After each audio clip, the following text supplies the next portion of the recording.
असल में पिछले कुछ दिनों से किसान आंदोलन के नाम पर कुछ ऐसी तस्वीरें आई, कुछ ऐसी खबरें आई जिनसे ये लगा कि कुछ लोग किसानों के बीच में घुसकर किसानों के आंदोलन को बदनाम करना चाहते हैं। कुछ दिन पहले किसानों के बीच में से कुछ लोगों ने खालिस्तान के सपोर्ट में नारे लगाए थे, खालिस्तान और पाकिस्तान जिंदाबाद जैसे स्लोगन रेज किए थे। ऐसे स्लोगन कोई किसान कभी नहीं लगा सकता, इसलिए ऐसे लोगों से सावधान रहने की जरूरत है। किसानों को अपने बीच में ऐसे लोगों को घुसने से रोकना होगा। इसी तरह उन लोगों से भी सावधान रहने की जरूरत है जो देश विरोधी नारे लगाते हैं, क्योंकि ऐसे लोग भी किसानों से हमदर्दी जताने पहुंच रहे हैं। टीकरी बॉर्डर पर टुकड़े टुकड़े गैंग के जेएनयू के लेफ्ट विंग के स्टूडेंट्स भी किसानों के बीच पहुंच गए और मोदी सरकार के खिलाफ जहर उगलना शुरू किया, किसानों को भड़काना शुरू किया, उकसाना शुरू किया और किसानों से कहा कि सरकार पर यकीन मत करिए, सड़क पर जमे रहिए, सरकार को झुकना पड़ेगा। और विरोध करने वाले किस हद तक इस आंदोलन को बदनाम करने की कोशिश कर रहे हैं, एक और उदाहरण, आज सिंघू बॉर्डर पर अचानक शाहीन बाग प्रोटेस्ट वाली बिल्किस दादी पहुंच गई। बिल्किस दादी भी किसानों के साथ मिलकर प्रोटेस्ट में शामिल होना चाहती थी। शाहीन बाग में बैठे कुछ दूसरे लोग भी किसानों के बीच में पहुंचे। अच्छी बात यह कि वहां मौजूद किसानों ने इसका विरोध किया और फिर किसानों के कहने पर पुलिस ने इन लोगों को वहां से बाहर कर दिया। किसानों के आंदोलन का इस्तेमाल देश की छवि खराब करने में न हो, दूसरे मुल्कों को हमारे अंदरूनी मसलों में दखल देने का मौका न मिले, इसका ख्याल भी किसानों को रखना पड़ेगा। क्योंकि एक दो जगह ऐसा हुआ, ब्रिटेन में लेबर पार्टी के सांसद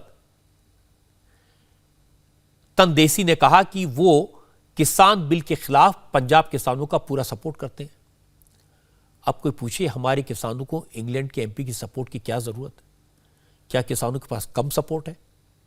किसने इंग्लैंड से सपोर्ट मांगा? इसी तरह इंग्लैंड के फॉर्मर क्रिकेटर मोंटी पनेसर का ट्वीट मैंने देखा। मोंटी ने लिखा कि तब क्या होगा जब फसल की क्वालिटी देखकर कॉन्ट्रैक्ट पूरा नहीं होगा, तब किसानों को सुरक्षा कैसे मिलेगी? कानून में दाम तय करने का कोई जिक्र नहीं है। उन्होंने यह भी लिखा कि ऐसा क्या करना होगा जिससे इंग्लैंड के फॉरेन सेक्रेटरी किसानों की मदद करें। आज मोंटी पनेसर ने इंग्लैंड में बैठकर यूपी, उत्तराखंड, बिहार जैसे इलाकों के किसानों से दिल्ली पहुंचकर प्रोटेस्ट करने की अपील की। Request all the farmers from UP, Haryana, Uttar Pradesh, Maharashtra. मैं यूपी, हरियाणा, महाराष्ट्र और राजस्थान के किसानों से भी कहना चाहता हूं कि वे आगे आएं और अपने अधिकारों के लिए लड़ें। ये सिर्फ पंजाब के किसानों की लड़ाई नहीं है। किसानों के मन में जो चिंता है, जो संदेह है, उसे सरकार को दूर करना चाहिए। एमएसपी कानून का हिस्सा होना चाहिए, इसलिए सभी साथ आ जाएं और भारतीय किसानों की मदद करें। Let's all unite and help Indian farmers. अब सोचिए मोंटी पनेसर का भारत के किसानों से क्या मतलब? उन्हें तो यह भी नहीं पता होगा कि भारत के नक्शे पर बिहार कहाँ है और यूपी कहाँ है, पंजाब से कितना दूर है। इसलिए ऐसे लोगों को सावधान करने की जरूरत है, समझाने की जरूरत है कि हमारे मामलों में दखल ना दें। सबसे ज्यादा हैरानी मुझे हुई कनाडा के प्राइम मिनिस्टर जस्टिन ट्रूडो के बयान से।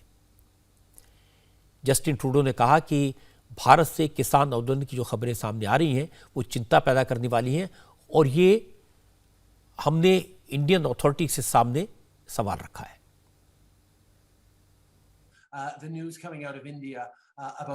भारत से किसानों के आंदोलन की खबरें आ रही हैं।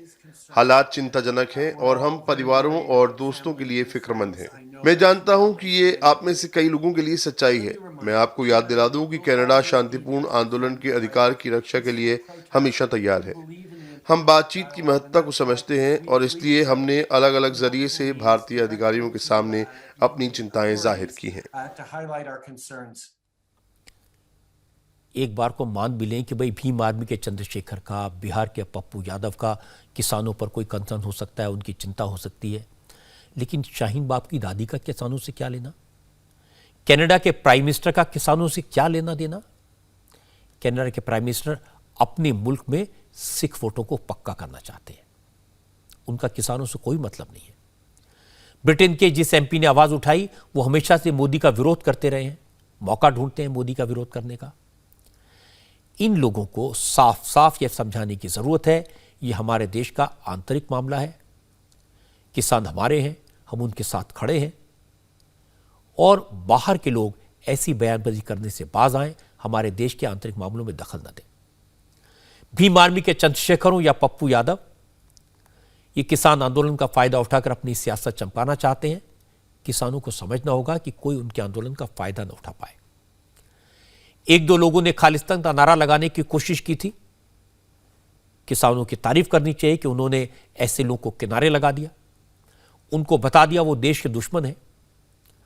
जहां तक शाहीन बाग की दादी का, जेएनयू के टुकड़े टुकड़े गैंग के लीडर्स का सवाल है, वो भी अपनी रोटियां सेकने वहां पहुंच गए हैं।